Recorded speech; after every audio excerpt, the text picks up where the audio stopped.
You are tuning in to Lone Star Community Radio on 104.5 KCZW LP Conroe and 106.1 KZCC LP Conroe and worldwide at irlonestar.com.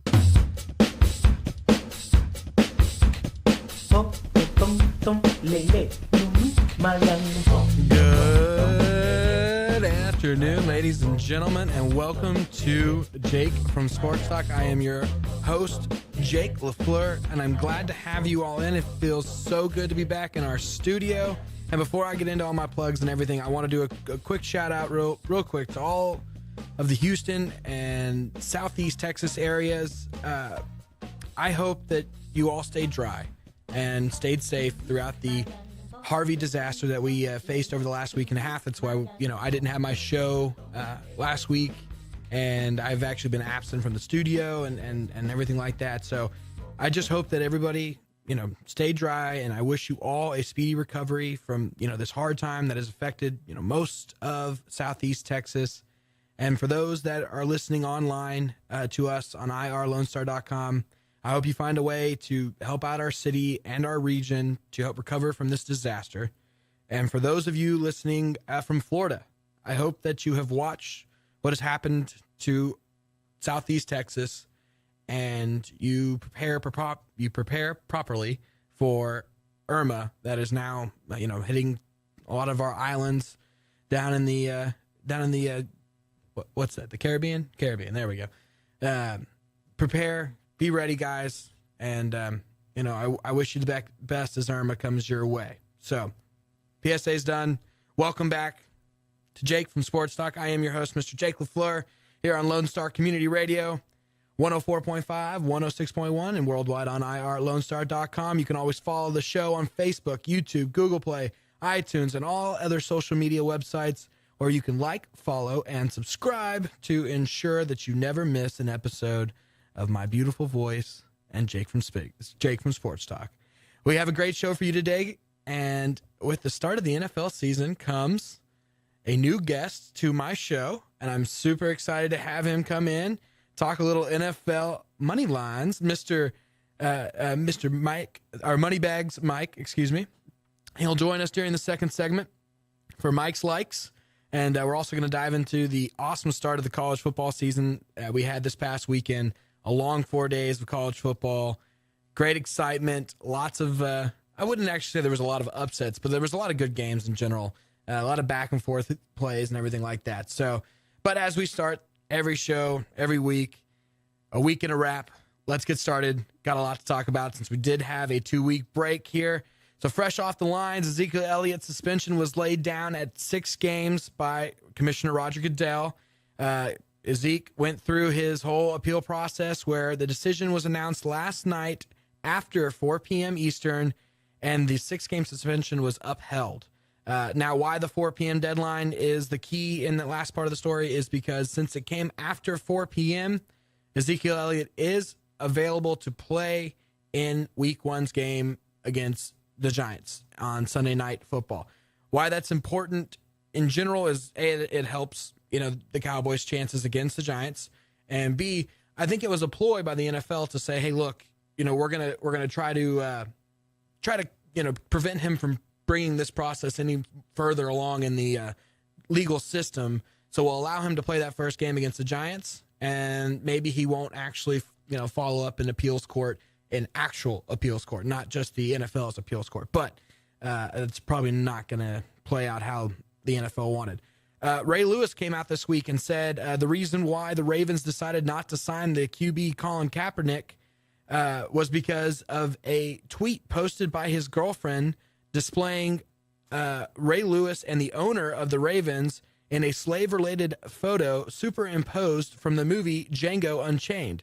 The photo was released right around the same time that the Ravens had invited Kaepernick up to discuss his football future, whether or not he wanted to play football and everything along those lines, and whether or not they wanted to actually sign him as a backup quarterback. Can't blame the Ravens here for just turning their backs and saying, okay, if you're going to treat this situation and consider us like slaveholders, we're not even going to entertain you. So no fault there, I think, on the Ravens' part. The NFL announced that the Dolphins game this weekend against the Buccaneers on Sunday in Miami will not be played due to Hurricane Irma. They are exploring other options, but they've already came out and said basically what they're going to do is they're going to play this in Week 11. They both teams share a bye. That's harsh. That's a big deal because you're talking about 16 straight weeks of nonstop pounding football. I know once upon a time they did play an NFL season with no bias, but that's incredibly tough in the physical and with how physical the game is today. So I think you're going to see a lot of backlash here going against the NFL. Other games that are being affected by Irma.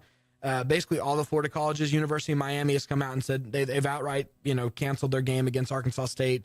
No big deal there. But, there's a fluff game anyways. MLB is getting ready to announce their punishment on the Red Sox franchise after the club was caught red-handed using Apple Watches to steal signs when playing against the Yankees. The Red Sox did not really deny this when the Yankees came out and accused them of it, but rather they countered and accused the Yankees of doing the same thing in a different fashion. Now, the reason why the Red Sox are getting penalized here, stealing signs is not illegal in baseball. It has been done since the beginning of baseball, all the way back, when they were playing with actual sticks. But the reason why they're getting penalized is because they actually use technology to do it. Now, if you use your own two human eyes and you pick up on signals, that looks as though it's the fault of the team you're stealing the signals from. But if you use technology, that's when they step in and they say, hey, look, this is not okay. Michael Bennett, defensive end for the Seattle Seahawks, comes out and accuses that cops drew guns on him for, quote unquote, being a black man in the wrong place at the wrong time. The story is that the police drew their firearms after hearing what sounded like a gunshot and turned on Mr. Bennett as he was walking the streets of Las Vegas after the Mayweather and McGregor fight 2 Saturdays ago. Michael claims that he was told by one police officer that if he moves, quote unquote, the officer said, I will blow your explicit head off, end quote. Handcuffs were placed on Mr. Bennett, and then he was placed in the back of the car. And at that time, they realized who they had arrested and pushed down to the ground and everything along those lines. Mr. Bennett said that I have never felt so scared and helpless in my life. In a time of police brutality and everything like that, this is a big story. And everything going on with the race factor within the sports world and within, just society as a whole in America right now, this is not a good look for the police officers. It's a terrible thing what they did just to assume that he was involved in the incident and the situation. If this is all true, and I'm not trying to take anything away from Mr. Bennett, I'm not trying to say his story is bogus. All I'm trying to say is that we have it's been almost 2 whole weeks since this event has occurred, but this is the first we're hearing about it. And I don't really know why this is the first we're hearing about, why Michael Bennett didn't come out sooner with this story, and how no news organization has picked up on this at all. So that makes the story a little questionable. Again, I'm not questioning his credibility. I'm not saying the story is false, but nonetheless, if it did occur, it's a terrible action. And I don't think Michael Bennett is the kind to make up a story like this.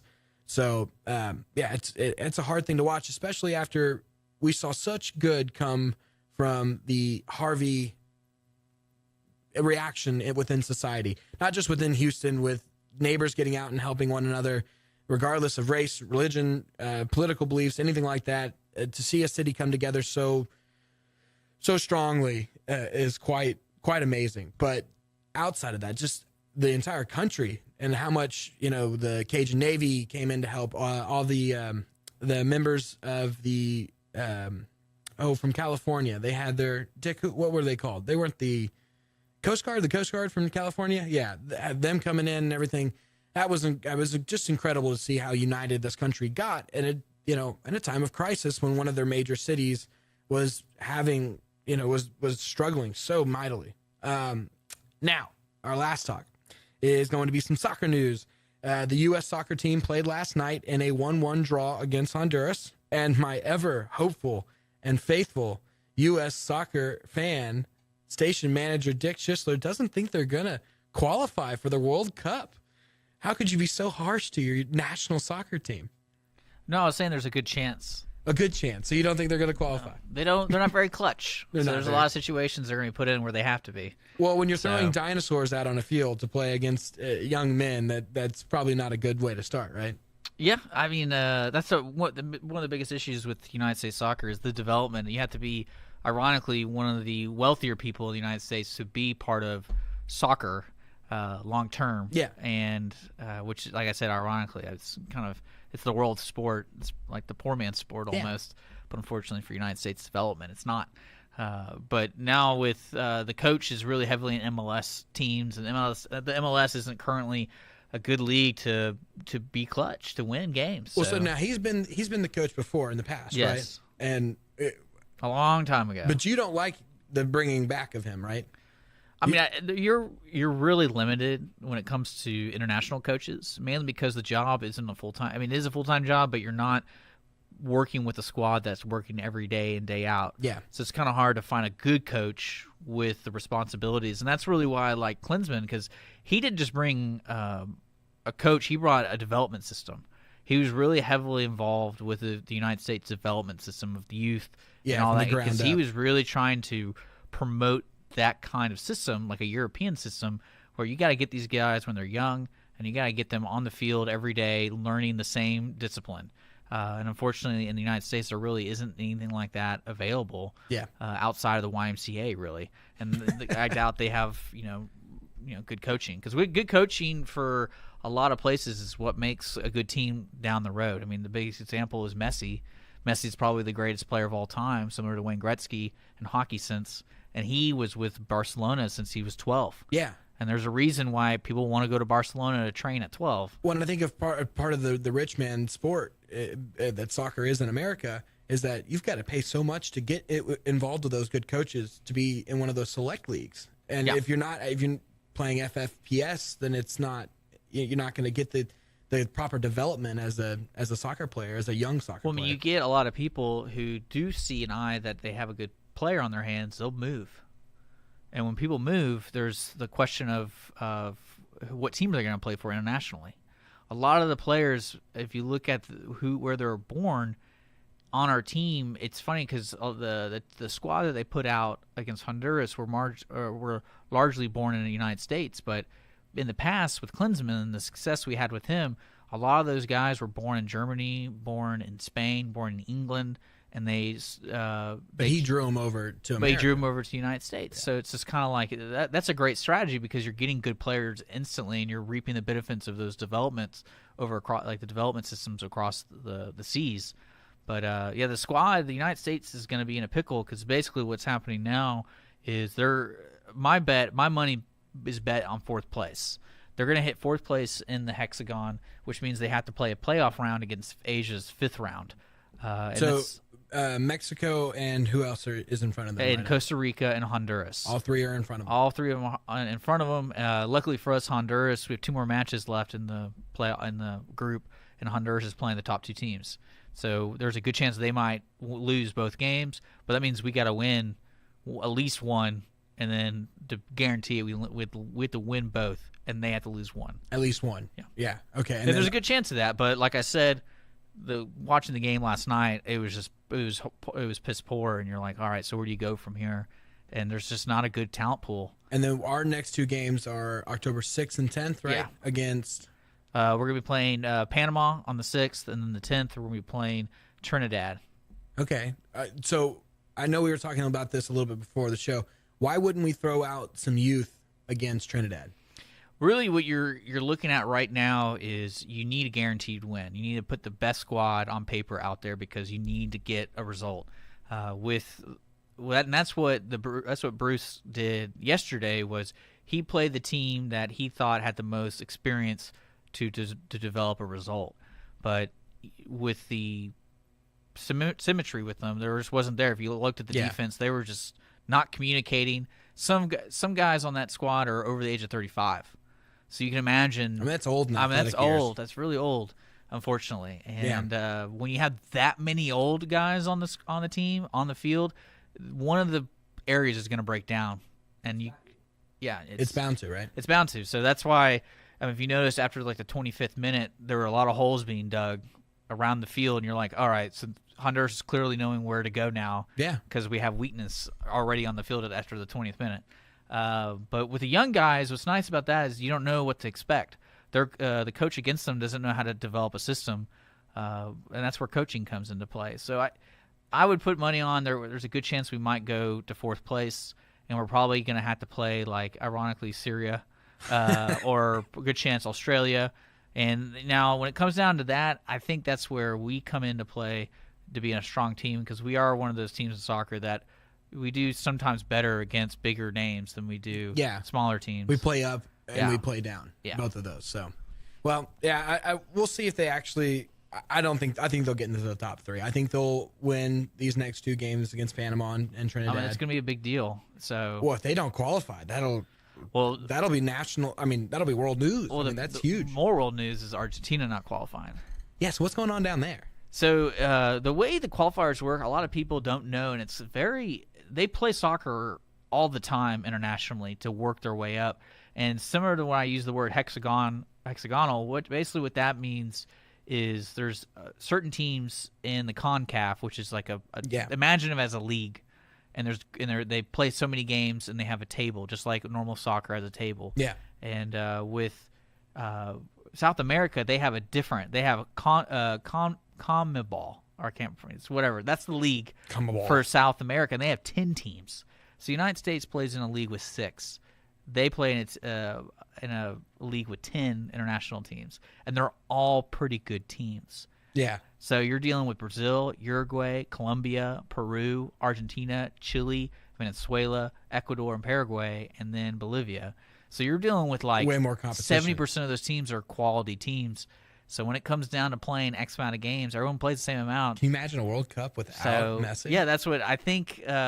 My joke is how corrupt all soccer is worldwide is they'll somehow get Messi to go. Yeah, they'll get him in there. So they'll somehow get him in there, because I can't imagine what the publicity would be like without him, because you're losing a huge star. It's your number one player in the world. So, it's like LeBron not being in the finals. Yeah.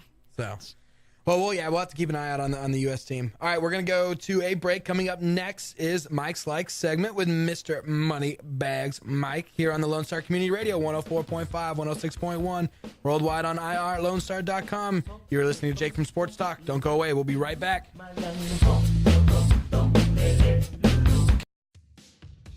Attention movie lovers, The Ticket Stub is a new radio show servicing Montgomery County that is meant for you. The Ticket Stub is available live every Thursday at noon on FM 104.5 and 106.1, as well as anytime on irlonestar.com. Connor and Dick will let you know what's coming out in the theater, what is worth streaming, and what's going on in the world of film. The Ticket Stub, your home for movie talk. Lone Star Community Radio is Montgomery County's radio station, with talk, music, weather, and traffic for Montgomery County. Have a question or comment about one of our shows? Just contact the station on irlonestar.com or call in and leave a message at 936-647-3776. Get involved with your community with Lone Star Community Radio.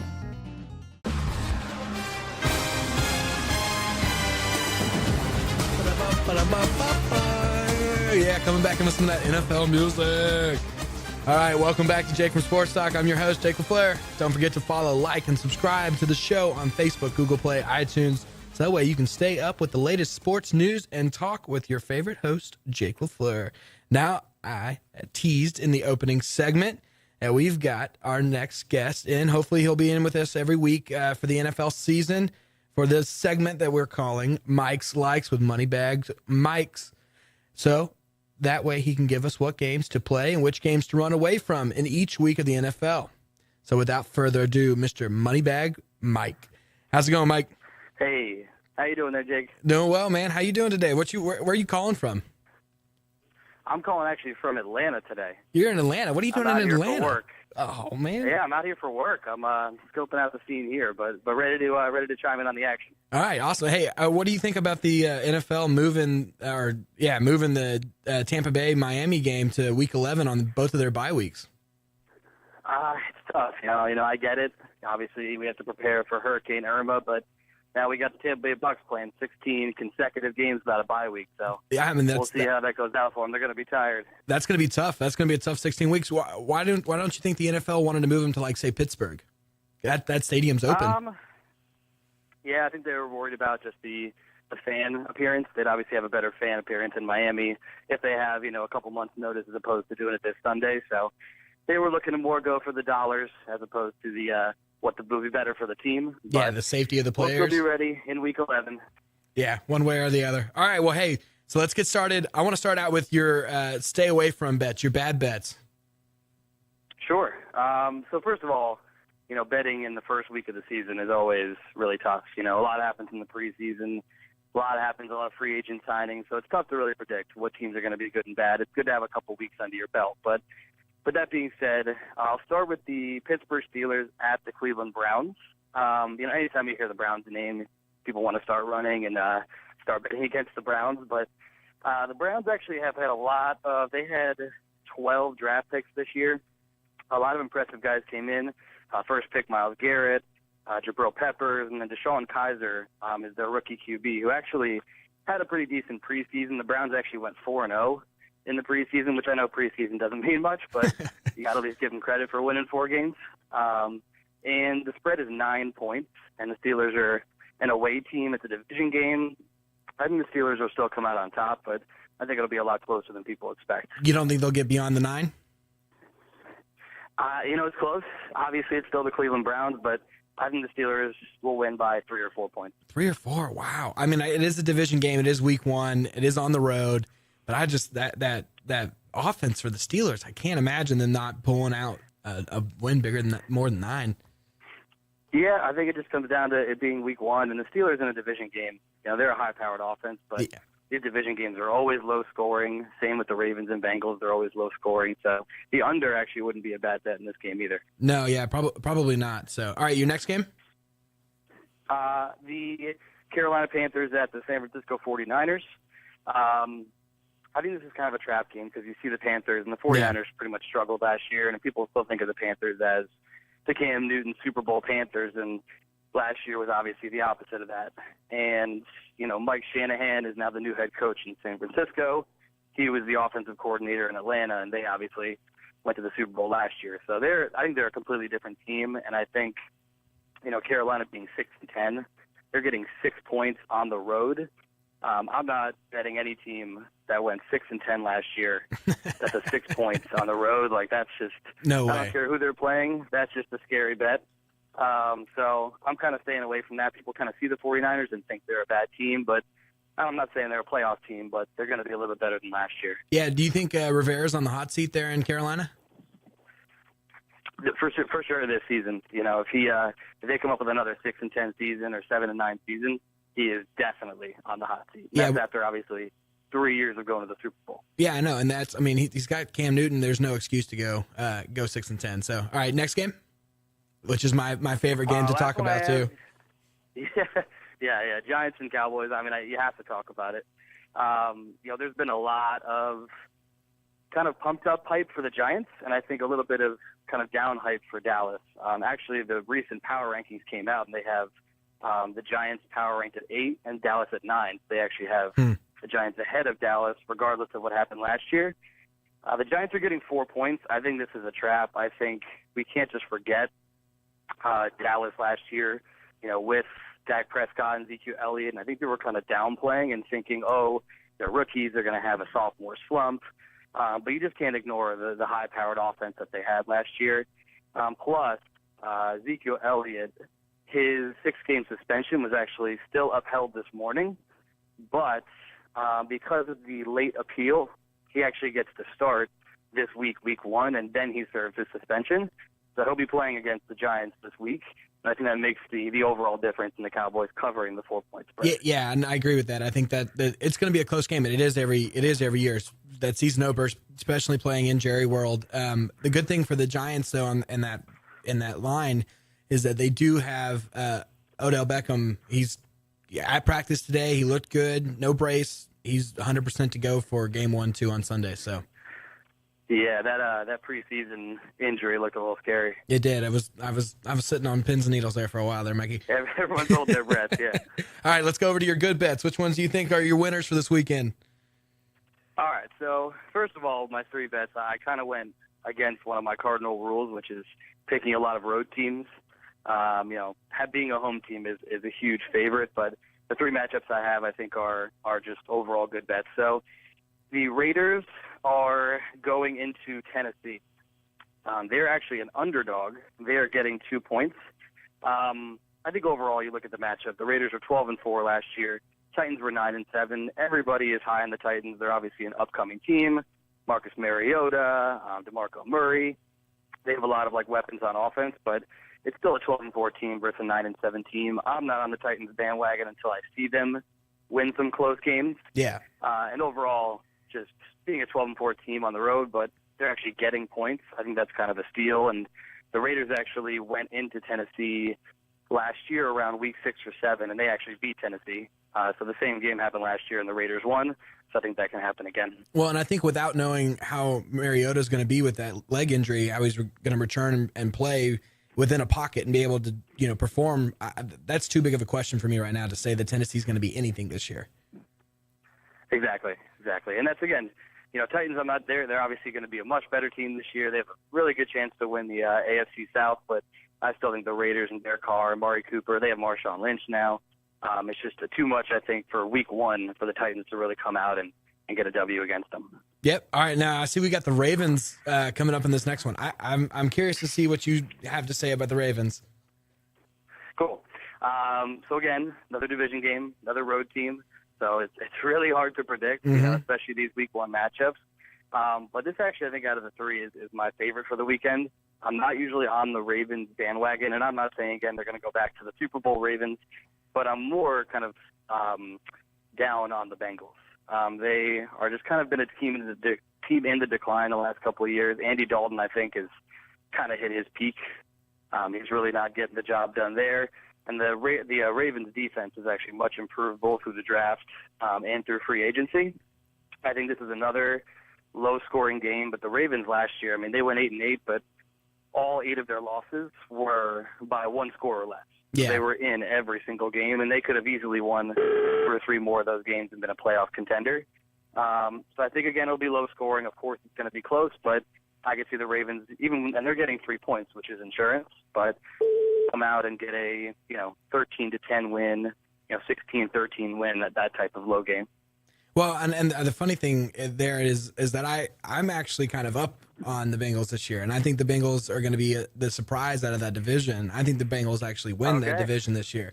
So, okay, all right, well then. But it's early. We'll agree to disagree. Yeah, we'll agree to disagree. And okay, so your Chargers is your last game. I'm curious to see how are you on the Chargers, not just in this game. You can give me this game as well, but I want to know what you think of the Chargers on a season overall. Right. So I think the Chargers, they're kind of similar with the Ravens last year. They lost a ton of close games, a ton of heartbreak games, especially early in the season, a lot of fourth quarter comebacks. They blew a lot of game-losing field goals or game-winning field goals, and they had a lot of opportunities to win some games, but down the stretch, they played much better. They won 5 of their last 8 games, where Denver lost 5 of their last 8 games. Yeah. So I think they're a team that definitely gained some weapons on offense. Melvin Gordon looks great. Phillip Rivers is still very, very capable of putting together a great season. And I don't know if I don't think they can take over the Raiders in that division or even the Chiefs, but yeah. I think they can definitely get to an 8-8, 9-7 type record and kind of take steps in the right direction. Yeah, so I agree with you. I'm up on them this year as well, and I want to know, do you think they make the playoffs? Do you think there's 3 teams out of that division that make it this year? Fortunately, not. No. I think the AFC South, will have one winner. I think the Patriots will win the AFC East, and there won't be another contender in that. But then it comes down to, who's going to be some of those other teams, right? Is it going to be 3 in the West, or is it going to be 3 in the North? I think there's a better shot at having 3 in the North than there is 3 in the West. Probably. We'll have to see how just with the QB situation going on in Detroit with Stafford getting the extension this year, I usually, it's usually a pretty decent bet to say that on a QB after coming off of a contract signing year off season, they usually play down that next year. So we'll see how Detroit does this year, and they're down weapons on the offensive side as well. So we'll see how that plays out. Right. But no, okay. Yeah, so but I do think Chargers. I think the Broncos they have. I mean, their quarterback situation is still pretty murky. They got Trevor Siemian in there. Their defense is still great, but it is kind of like getting older. And I think the Chargers getting 3.5 points. The Chargers actually beat the Broncos last time they played. Yeah. I think it's kind of like a generous amount of points where even if the Broncos won by 3, you'd still take your money and run. And I think it's going to be a close, low-scoring game as well. I don't see those two offenses putting Agreed. up 100 points combined. So, all right, Mr. Moneybag Mikes, thanks for coming on, man. I appreciate it. Hopefully we can do this again every week. You got it, Jake. Appreciate you having me on. All right, thank you so much, bud. You have a good one. Have a good one. All right, that was Moneybags Mike's here on Mike's Likes segment. Here on Jake from Sports Talk. That's a lot of likes right there. So here we go. So he likes his Raiders, he likes his Ravens, and he likes his Chargers for this weekend. Stay away from the Steelers, the Panthers, and the Giants. All right, guys, this is Jake from Sports Talk. We'll come back with some college football wrapping up from this opening weekend, 4-day weekend. It was a blast and a half, and I am excited to get into the A&M Aggies blowing that. Oh, it was so sweet to watch. So good. Stay tuned.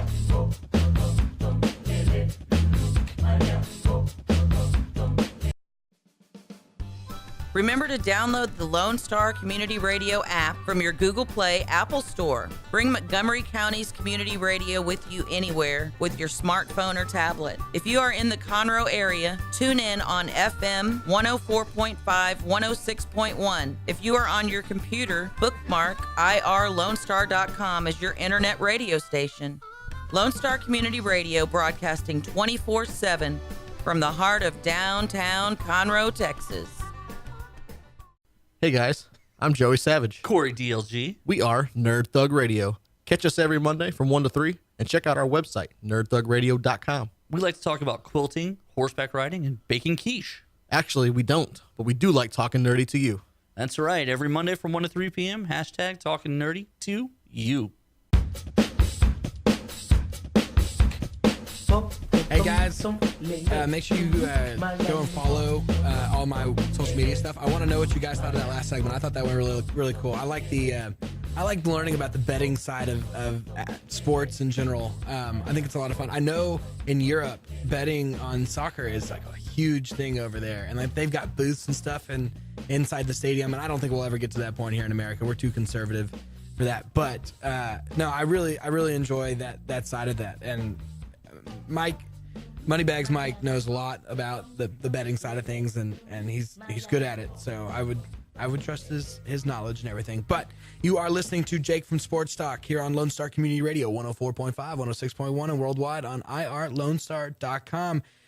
Now we're going to transition from football to football, but NFL to college. So getting into this weekend's games from this past weekend that we just had.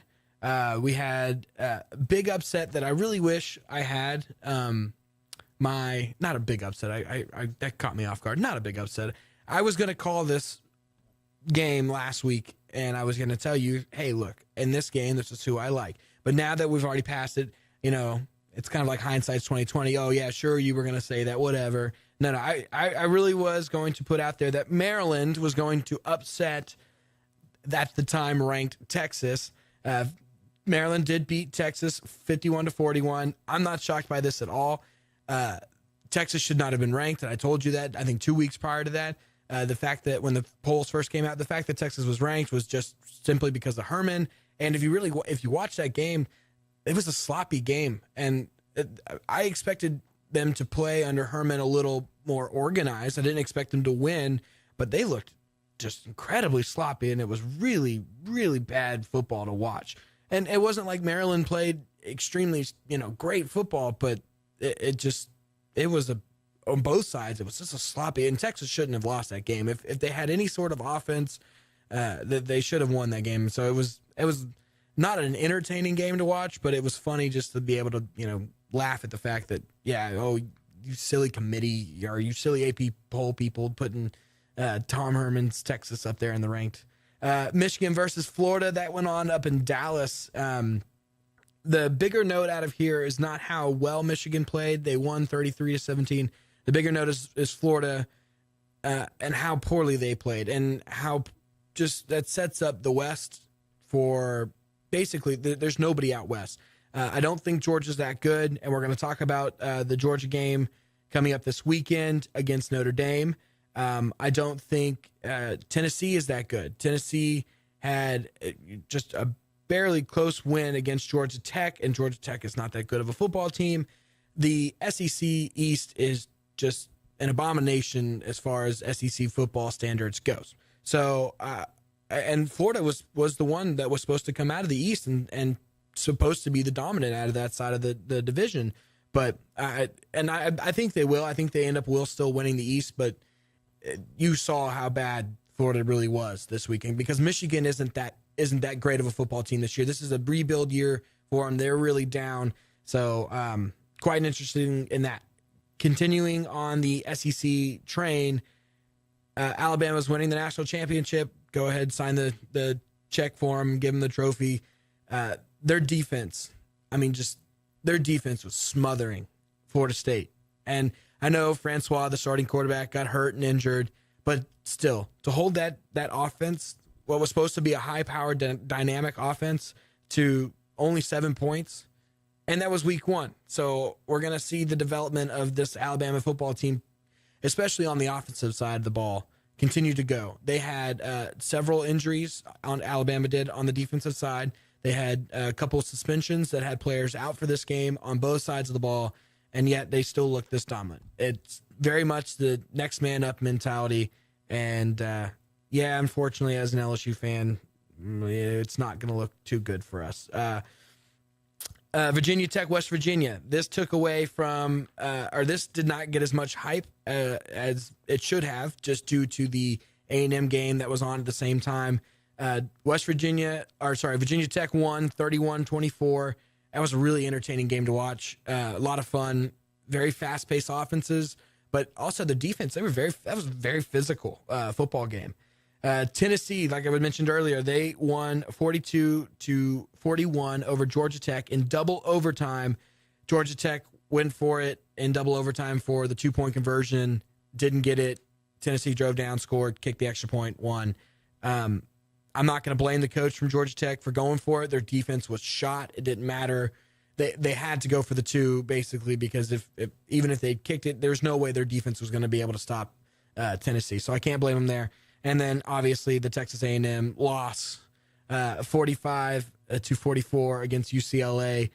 A&M, I don't even have to say anything to the Aggies. I was watching it at a bar with a bunch of you, and just to see the disappointment on all of your faces, that was brought joy to my heart. But no, it was to be up 34-10 at halftime, and to blow that lead. Someone's on the hot seat. Someone's gone. I think before the end of the year. I don't think he makes it through the entirety of the season. And A&M's going to have to do a rebuild process over the next 2 years, essentially. They've got to hope they can get in a good coach, and that'll bring a better defensive system into that program. So, looking at the new top 25 that was released by the AP poll, number 1 ranked Alabama, and number 2 Ohio State staying at the same place. Clemson and Penn State and Oklahoma all jumping up 2 spots. USC goes down 2 spots. Washington, Michigan, Wisconsin, Florida State, Oklahoma. LSU up to 12, Auburn at 13, Stanford at 14, Georgia at 15, Miami, Louisville, West Virginia, Kansas State, Washington State at 20, South Florida hanging in there at 21. Florida dropped 5 spots all the way down to 22. TCU was not ranked prior to this, bumped to 23. And we're going to talk about them in the next segment. Notre Dame, not ranked before this, bumped up to 24. And we're going to talk about them in the next segment. And then Tennessee staying hold at number 25. So where those rankings come into play and which games I think that are going to be interesting ones to watch. Sam did get a win this past weekend. Go Bearcats. And they've got Prairie View A&M coming up this weekend. And so we will talk about, when we come back in our last and final segment, unfortunately, the games that are coming up this weekend in the college and NFL that I want to watch, that I think are going to be good games, so on and so forth. So you are listening to Jake from Sports Talk here on Lone Star Community Radio. Don't go anywhere. Hang in tight. We're going into our last segment.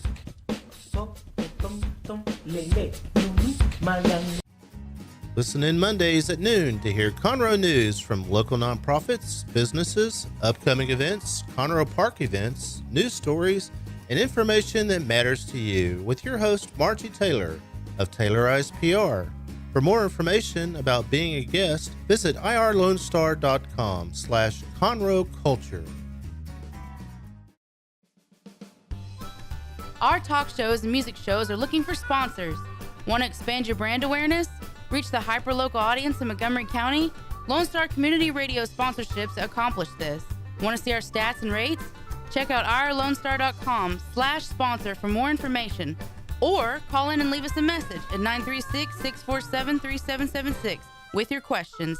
Get seen on TV, YouTube, and heard on our podcast, FM, and internet radio. Support your local radio station with Lone Star Community Radio.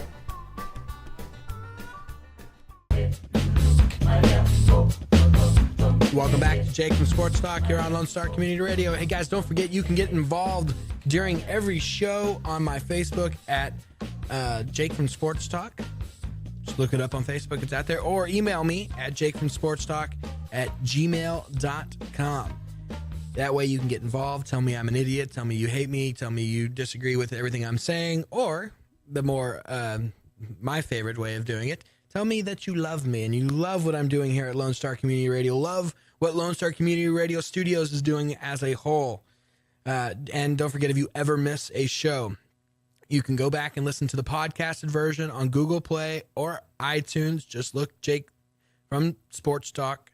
Or you can go onto YouTube and look up Jake from Sports Talk there as well. Make sure you follow and like and what anything else that way you never miss a show. Just in case you ever miss one, you'll get a little ding as soon as it's uploaded, and you'll be good to go from there. All right, so as we talked about at the end of the last segment, going to look at the games coming up this weekend. Now we're going to start in the college world, and we're going to progress into the NFL realm. So looking at number 17 Louisville versus unranked UNC. Now, Louisville has moved up to, down one spot. They had a tough win this past weekend. They won, but it was against a team they should have just annihilated, but they didn't. And UNC, I think, they have a better program than they get credit for. So I'm going to go ahead and put Louisville on upset alert right there. And then also TCU, I'm putting you on upset alert as well against Arkansas. TCU is not known to have a good defense. TCU is known to struggle against good defenses. So Arkansas has a decent defense. We'll see how well. Arkansas had a big win this last weekend. They weren't tested at all. TCU had a good win as well this past weekend, but it wasn't really a strong test. They just threw up a lot of points. So the AP poll likes that a lot. That's why they're now ranked. I think Arkansas has a real chance since they are at home against TCU. So Louisville, number 17, and number 23, TCU. I'm putting you two on upset alert. The big games coming up from the college football weekend are Auburn versus Clemson, number 13 versus number 3. The last time these two teams played, Clemson won, but it was a close win. This is going to be a good game in a sense, but I really think Clemson has enough to hold off Auburn, and I think Auburn is overranked. I don't think Auburn is the 13th best team in the country, and therefore I think Clemson's going to knock them down a few pegs. But it's not going to be a blowout by any means. The Georgia versus Notre Dame, 15 versus number 24. Notre Dame has gotten no love coming into this football season. Chip Kelly is on struggling, I guess. He's on the hot seat. And I think Notre Dame, especially since this is Notre Dame is at home. This is in South Bend, Indiana. That's a hard place to go and play. A really hard place to go and play. I think Georgia loses this one to Notre Dame. And I think Notre Dame is going to skyrocket up the up the charts in the top 25. I don't think it'll be deserved, but Notre Dame is, I think, going to end up winning this game, even though they may not necessarily be the better team, but these two teams are pretty close, and I think them being at home favors them a lot. The next big game, Stanford versus USC out west. Stanford is actually favored in this, even though they are ranked lower. That's number 14 Stanford versus number 6 USC. I think Stanford gets the win, even though they're playing at USC. It's not a big travel for them from the farm. So I think, but this will be a really good game. And to see basically whoever wins this, I think has the best chance to win the Pac-12 this year. So with Washington State and Washington in the top 25 as well, we'll have to see. At Washington State University, there should be no concern for USC or Stanford there. Washington will be the concern that these two teams have to look out for going down into the future road. But I think Stanford takes this one here and now. Oklahoma versus Ohio State. Oklahoma beat Ohio State last year. Nearly cost Ohio State a chance to get into the playoffs, which would have been a completely different result for the end of last year's game, national championship.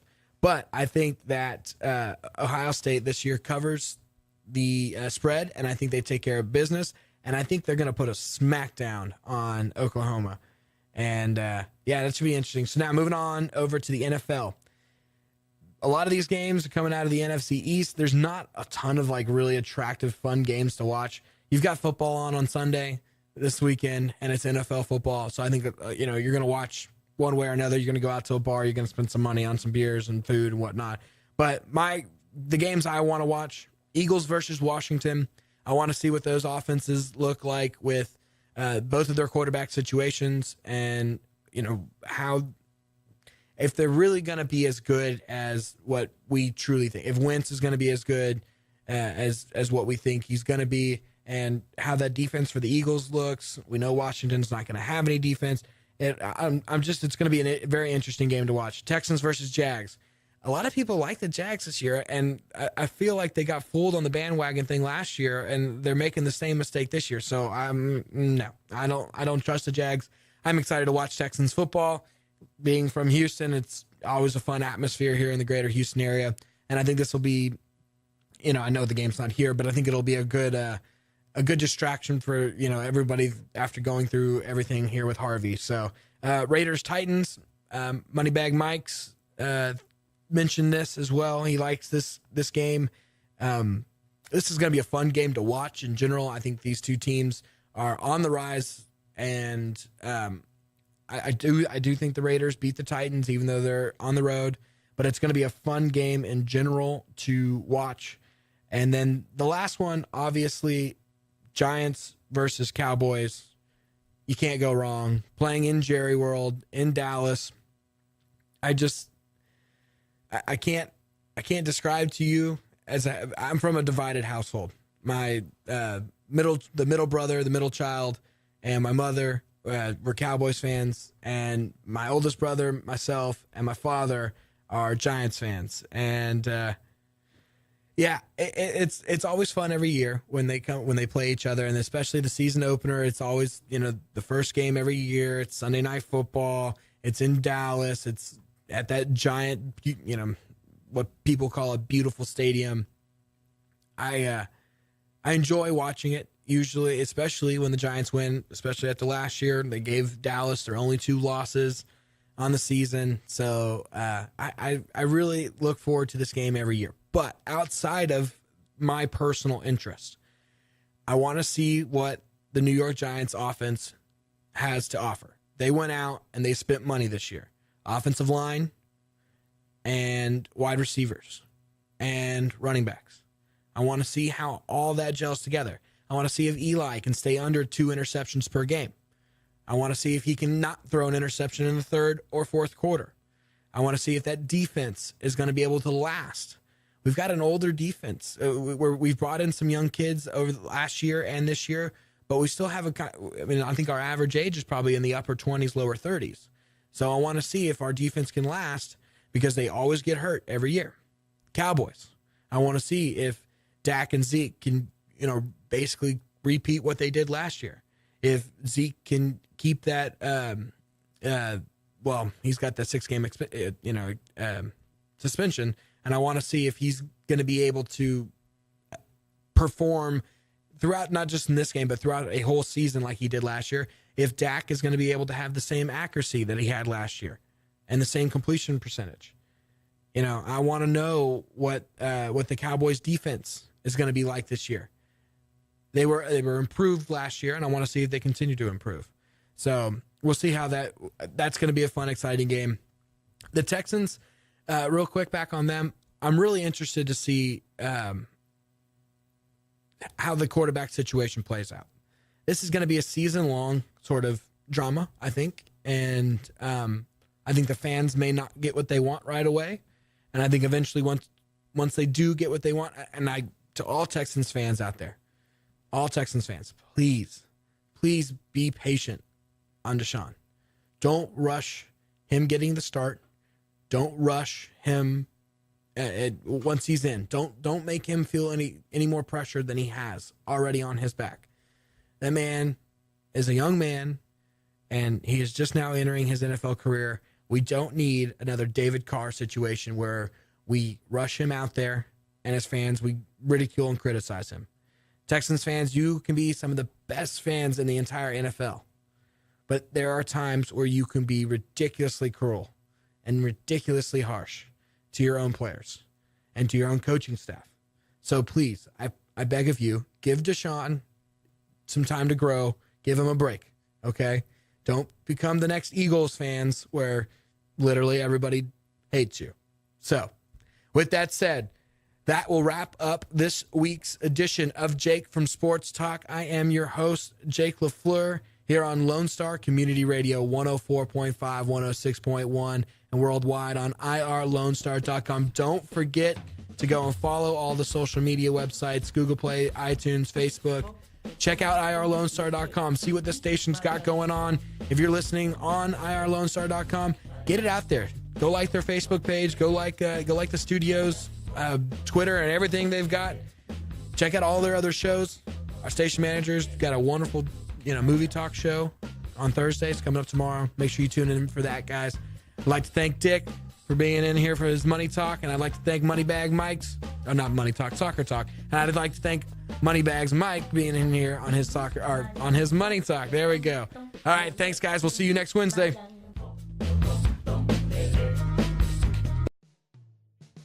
Thanks for checking out this podcast of Lone Star Community Radio, Montgomery County's community radio station. If you enjoyed this recording, make sure to check out our past shows online at irlonestar.com or their respective video or podcast formats on YouTube, Google Play, or iTunes. If you have any questions regarding the show, either it being about sponsorships or questions for the host, contact the station manager at dick@irlonestar.com or call the station at 936-647-3776.